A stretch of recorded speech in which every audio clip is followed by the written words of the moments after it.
Okay, so let us continue. So in this problem, we said that we are solving uh,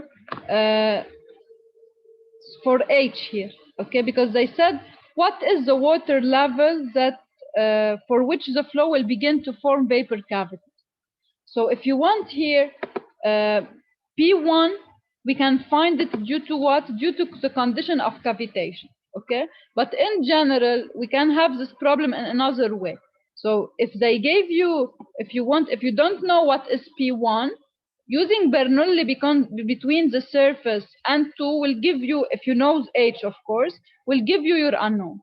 Now here, we should use the information that we want to find what is the level H for which we will start to have cavitation. Okay, so as we said, the critical section is at section 1.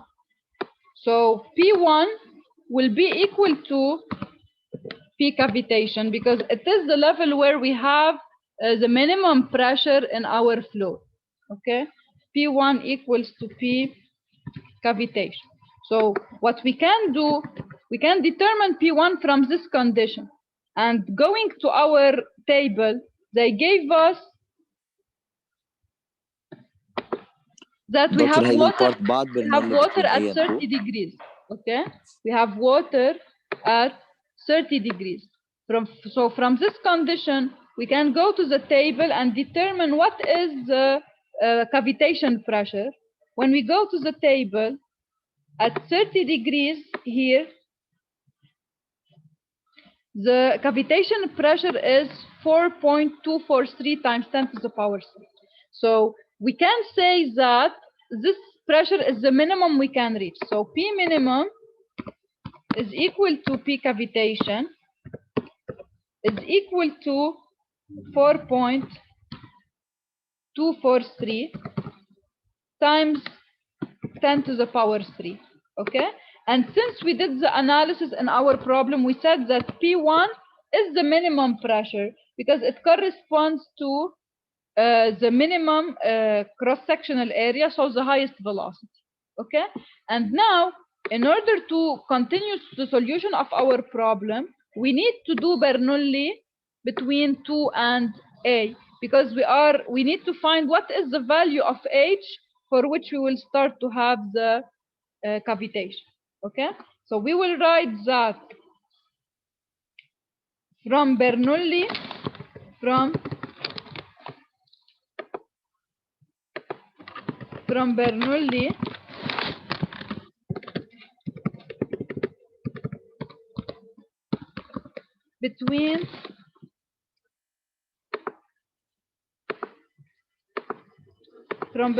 between A and okay, what can we write between A and 2? Both are exposed to the atmospherical level. So here you have P atmosphere and here you have P atmosphere. Okay, so you don't have pressure gradient. So P will be neglected if you want, but we will put it and then we will simplify. So we have PA plus, as we said, the velocity at the surface is nearly 0. So also the term for velocity is 0 because we already said that Vs is very small compared to V2. Okay, plus rho g times what now? Since we consider the origin for z to be here, so we should take h. Okay, we can have the problem, we can ask it in several ways. If they didn't tell us that we have cavitation, they can tell you, for example, h is 1 meter, then you can solve for your pressures in 1 and 2, for example, in 1 here.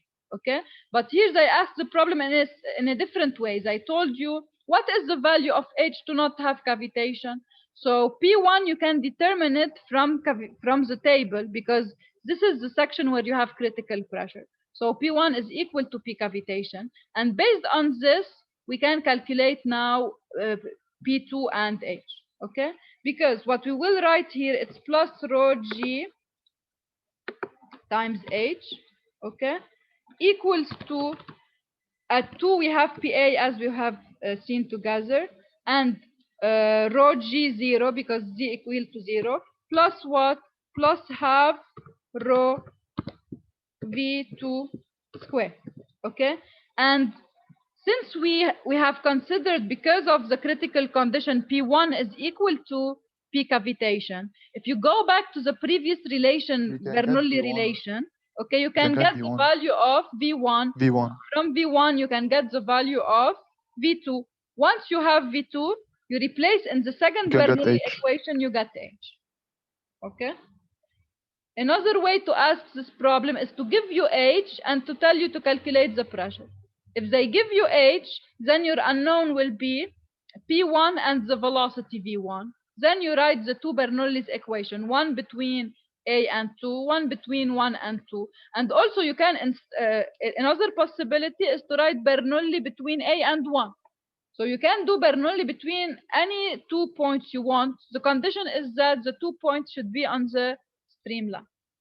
Okay, so here's the second possibility. Here you can write, instead of Bernoulli between A and 1, or Bernoulli between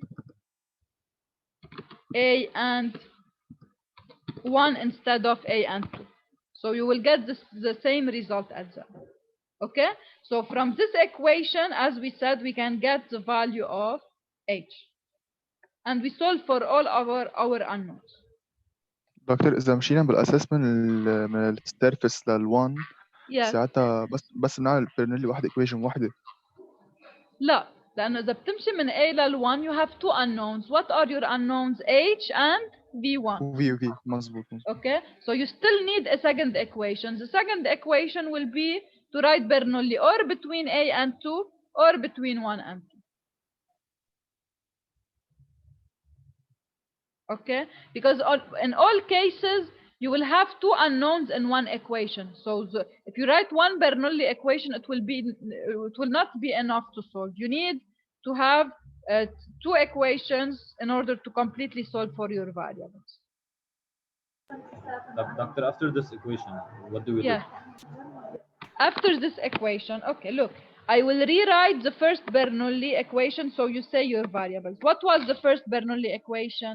P1 plus rho times V1 square over 2, okay, equals to P2, which is PA, plus rho times, we replaced V2 by V1 square, okay, times the ratio, which is D1 over D2 to the power 4 over 2. Okay, this was the first equation. In the first equation, we said that we have several unknowns, but P1 can be determined. Why we can determine P1? Because we are working on the critical condition, which is cavitation. And since 1 is the critical section, because we have the highest velocity, so the minimum pressure, we can set P1 equal to P vapor pressure. Okay, so you put, instead of P1, you put the vapor pressure. So from this equation, what will be your only unknown now? It will be V1.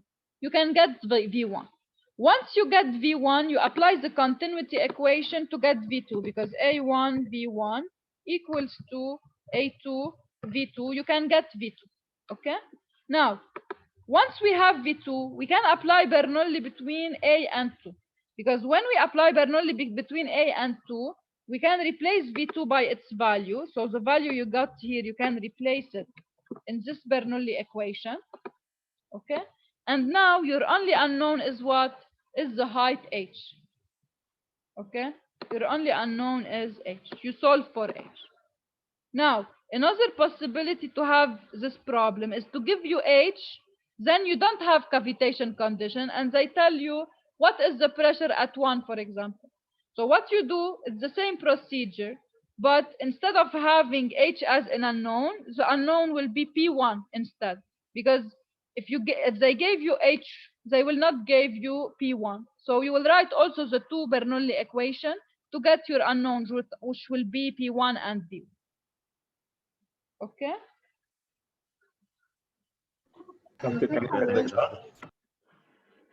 Any other question? يعني دكتور إنه عم replace V2 in terms of V1 من هيدي equation A1 V1 equal A2 V2 بصير في عنا two equations in terms of V1 وبنجيب V1. No, V1 بتجيبها من هون. From here. Okay? Because P1 is given. لو P1 منا given, you should write the two equations and solve. Okay? But why P1 is given? It's not directly given. It's given in an implicit way. Because they told you what is the level H from which we have cavitation. We have vapor cavities. Okay? So because they told you are designing on H based on the cavitation level, you will look in your figure which is the critical location. The critical location is here. Why? Because here I have the highest velocity. Since I have the lowest cross-sectional area, I will have the highest velocity. And when V increase, you know from Bernoulli that P will decrease. So this is my critical location. Since I am designing based on the critical condition, then I can say that in this problem, as we asked for it, P1 is equal to the vapor pressure. So I go to my table, I see water at 30 degrees. What is PV? I get PV. And I can say that P1 is equal to PV. Okay? Once I replace P1 by PV, from this Bernoulli equation, the only unknown is V1. So I can calculate V1. And since I have a relation between V1 and V2 due to continuity, I can calculate V2. Now, I need to find H. To find H, I will do Bernoulli or between A and 1 or between A and 2, since my only unknown now will be H. Okay? Now, what I was explaining is that I can have this problem in a different way. They can give me H, for example. If H is given, then the unknowns will be P1 and V1 or V2, because V1 and V2 are related.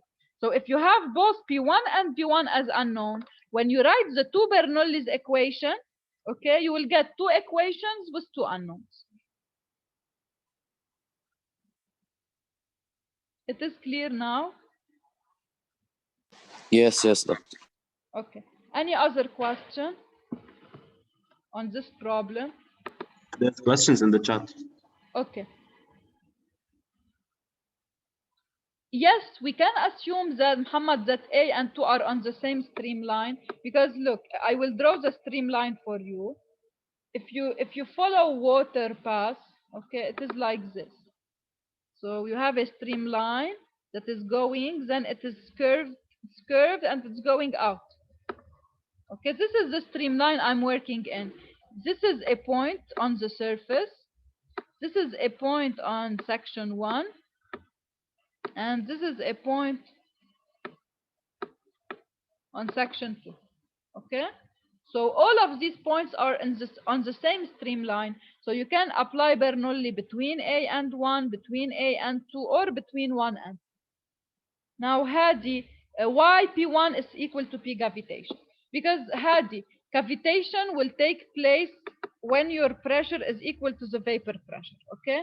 And whenever you want to design cavitation, you should look at the critical location in your figure. What is the point with the minimum pressure, okay? In order to do the analysis here, what is happening that first at the surface, you don't have cavitation because you already know that you have P atmospheric at the surface. As you go downwards, the pressure will increase. So first, I do not have a problem if you want at this level. I will start to have a problem when I go to the small cross section, because you know that the flow rate is equal to V times A, okay? V times area equal to constant from continuity, okay?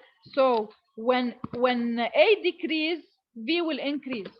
So when A will decrease, V increase. And from Bernoulli relation, highest is the velocity, lower will be the pressure, okay? So when you go from 1 to 2 here, in this cross section, the most critical place will be the place with the smallest cross-sectional area. Why? Because here you are moving along a horizontal line, so Z is constant. Okay, so you only, when you write Bernoulli, you will have exchange between rho v square over 2 and the pressure term, because along this line between 1 and 2 you have P plus rho v square over 2 G, sorry, over 2 equals to 0, equal to constant. Okay, it's equal to a constant. So when this term here, when this term will increase between 1 and 2, the pressure will decrease. So you can say that the minimal pressure is obtained for the highest velocity, and the highest velocity is at section 1. Because section 1 is characterized by the smallest cross-sectional area, so it's characterized by the highest velocity and the lowest pressure. This is why P1 is the minimal pressure in my system, and if cavitation will take place, it will take place first at section 1. Okay? Okay. Now, we still have one problem for this chapter. And this problem is on the energy and hydraulic grade line. So if you have covered the last part of your PowerPoint of this chapter, you can see that we do the analysis when we write the Bernoulli equation. It is equivalent to conservation of energy. Okay, so we have another way to write the Bernoulli. If we divide all the terms by rho g, we will get the following relation: P over gamma, okay, plus V square over 2G plus Z equal to a constant. And we call here, it's the head equation. So we name this term is named the pressure head. Okay.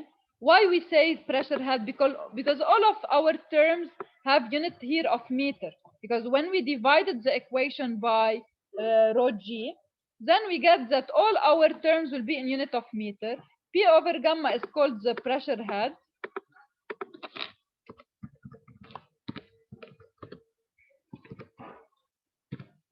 We have V square over 2G is the velocity head.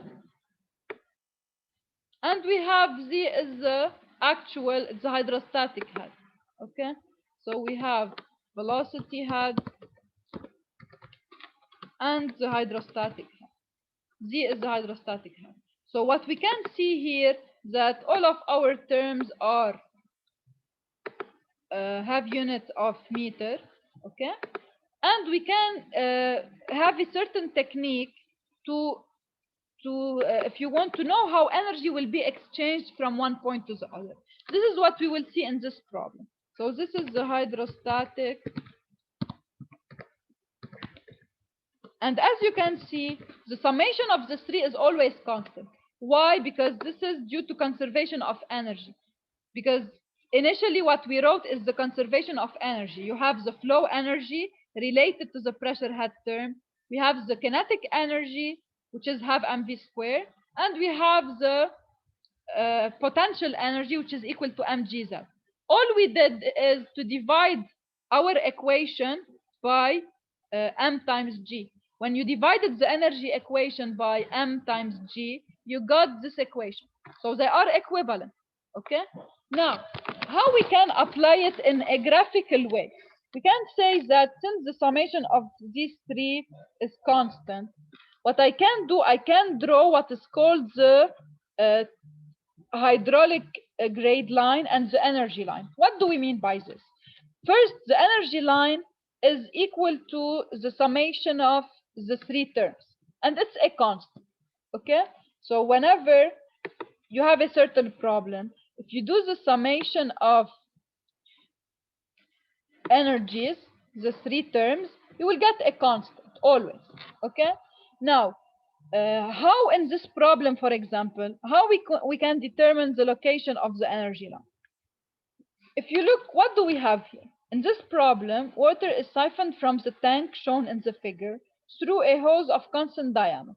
A small hole is found in the hose at location 1 as indicated. Find when the siphon is used, will water leak out of the hose or will air leak into the hose, thereby possibly causing the siphon to not function well. Okay? So here, if you look at this figure, what is happening? You have a reservoir of water or any fluid, okay? And you are putting a duct here, and you are trying to create a siphoning effect in order to have a flow of water outside, okay? Now, in order to do the analysis of this problem, you can do the Bernoulli, you can apply Bernoulli equation between different locations, okay?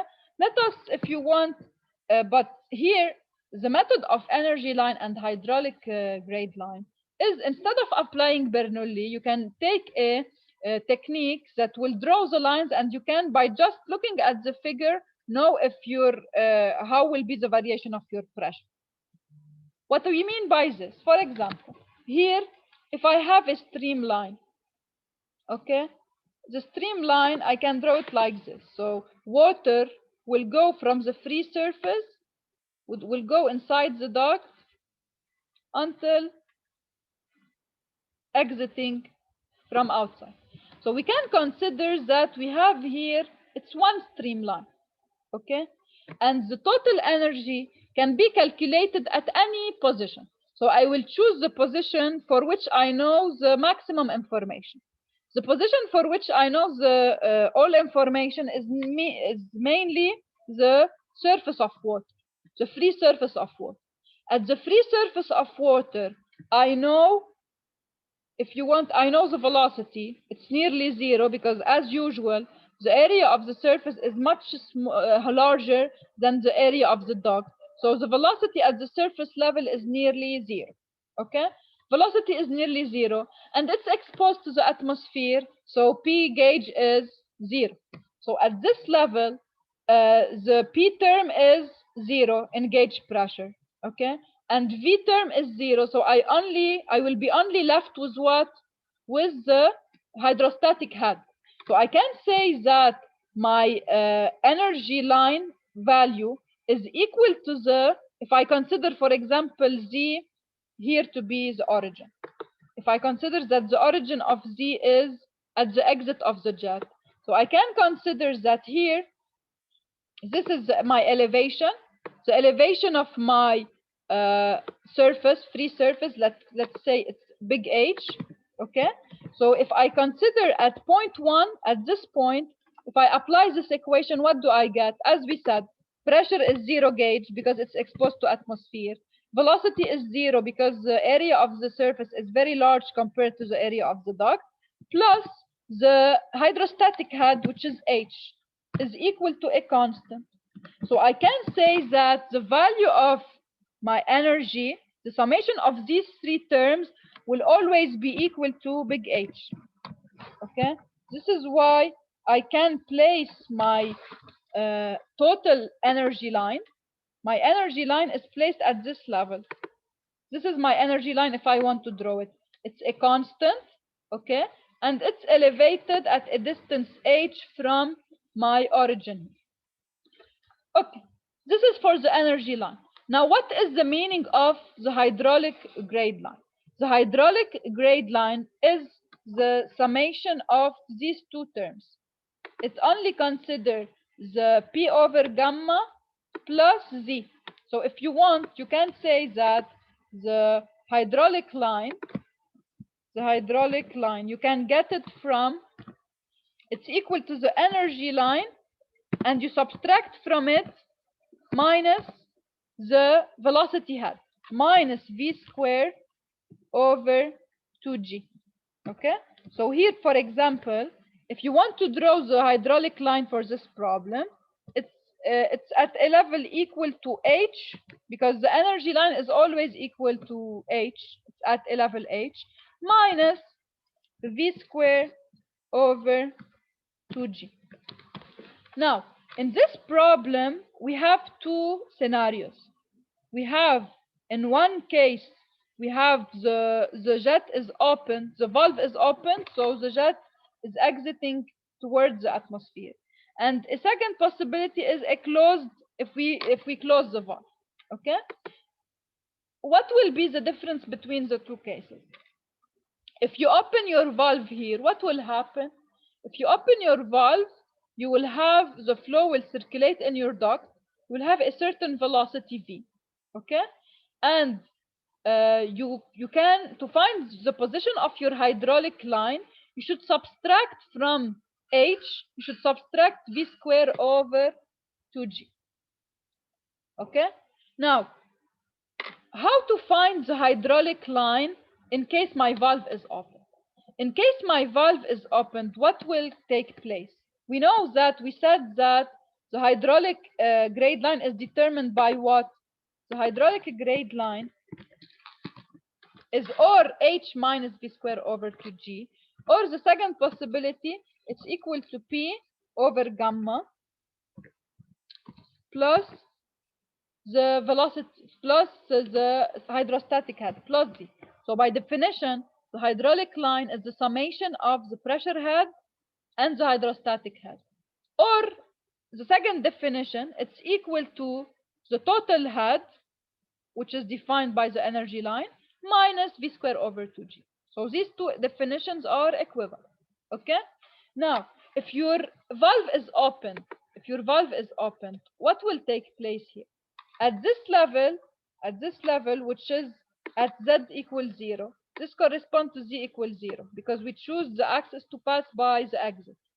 At this point, z is equal to 0, and because it's a open jet, then it is exposed to P atmosphere. So what will be the gauge pressure here? It will be equal to 0 as gauge. Okay? So you can say that if my valve is open, then at this level, at the outlet level, what is the value of my hydraulic grade line value will be equal to 0 because pressure gauge is 0, plus 0 because the origin of Z is at this level.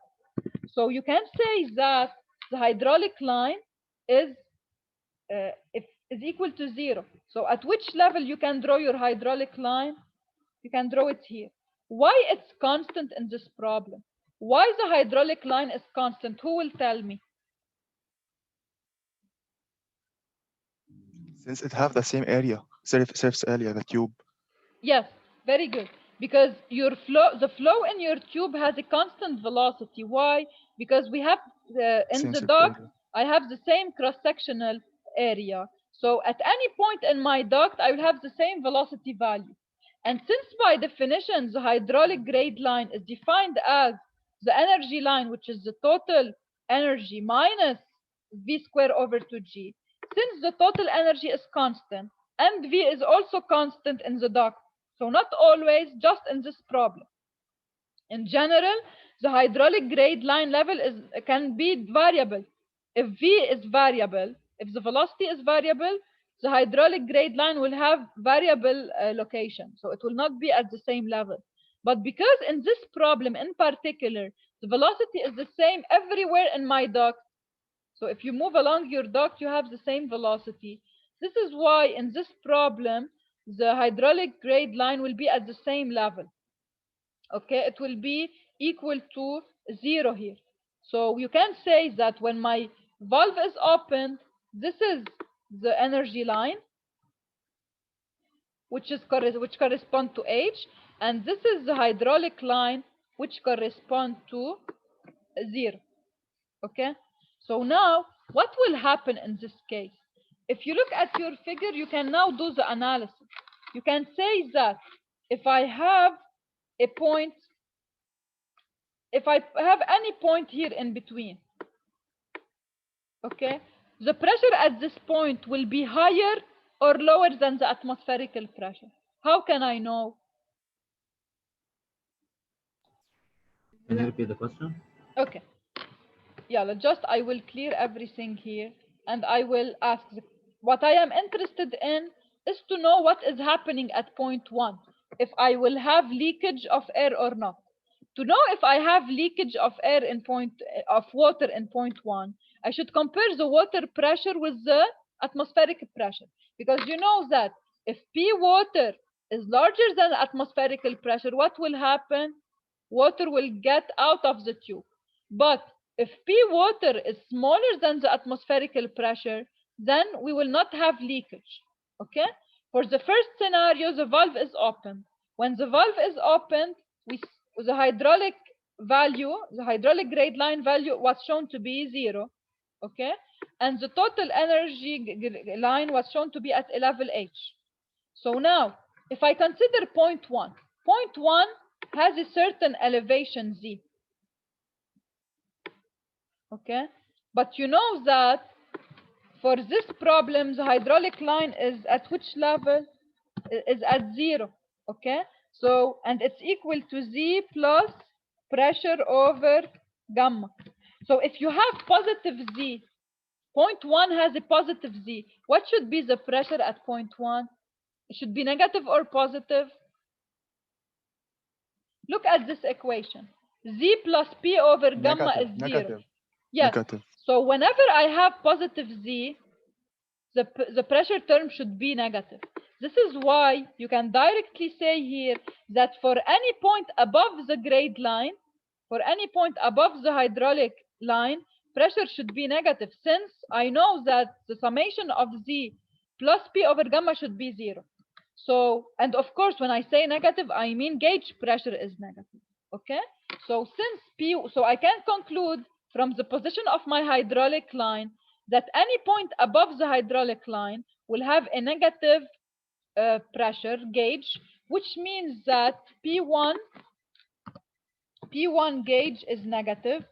And because P1 gauge is negative, this means what? That it's smaller than the atmospheric pressure. So P1 is smaller than P atmosphere. Okay? So what can I deduce now?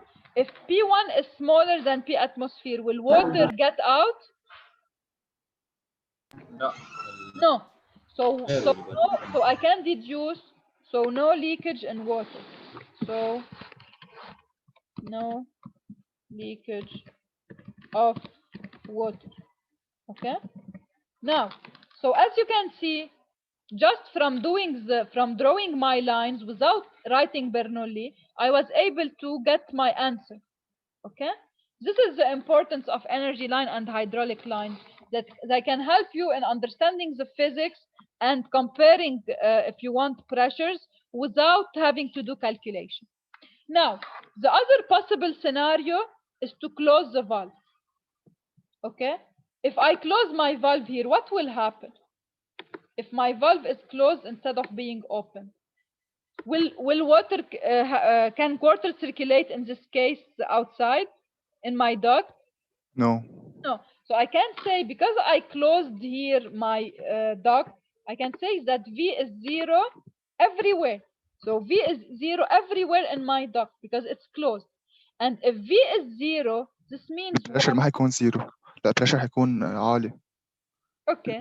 This means, if you want, also that the energy line and the hydraulic line are at the same level. Okay? So I can say that Yes. in this case, energy line is at the same level of hydraulic line. Why? Because we know that the difference between the energy line and the hydraulic line is V square over 2G. And since V equals 0, they will be at the same level. So if I draw them here, the energy and the hydraulic line will be at a height H. Okay? And if you want now, if I want to get the pressure at point 1, this is my energy and hydraulic line. Okay? Any point that is below my hydraulic line will have a positive pressure or negative pressure? Because look, Positive. This is Z of the point. In order to reach the hydraulic line, I should go upward. So my pressure should be positive. Because Z plus P over gamma is equal to H. Okay? So here in the second case, for the second case, Z plus P over gamma is equal to not 0 now, it's H, because we demonstrated that for the second case, the hydraulic line and the energy line are at the same level because V is 0. So we can deduce here that any point below my hydraulic line will have a positive pressure, because this is H if you want. This is the value of H, okay? Any point below H will have Z plus the remaining part will be P over gamma. So if I take a point here, for example, for this point, this is the value of Z and this is the value of P over gamma. So the more I go far from my energy, from my hydraulic line, the pressure will increase. More I go below, the pressure will increase. So I can say here, because point 1 in this problem, because point 1 is below this level, then for the second scenario, P1 will be positive. When I close the valve, P1 will be positive, and it will be then higher than P atmosphere. So if I close my valve, what will happen? So water will flow out of my duct. So in this case, water will flow out of the duct. Okay, so this is for the second case, case 2, when valve is closed, valve closed. And the previous case was for valve open. Yes. Can we stop for now to take 10 minutes before our... Sorry, I cannot hear you. Can we stop now to get a 10-minute break? Yes, we will stop. Do you have any questions? Just if you want to have questions, I am ready. Any questions on this?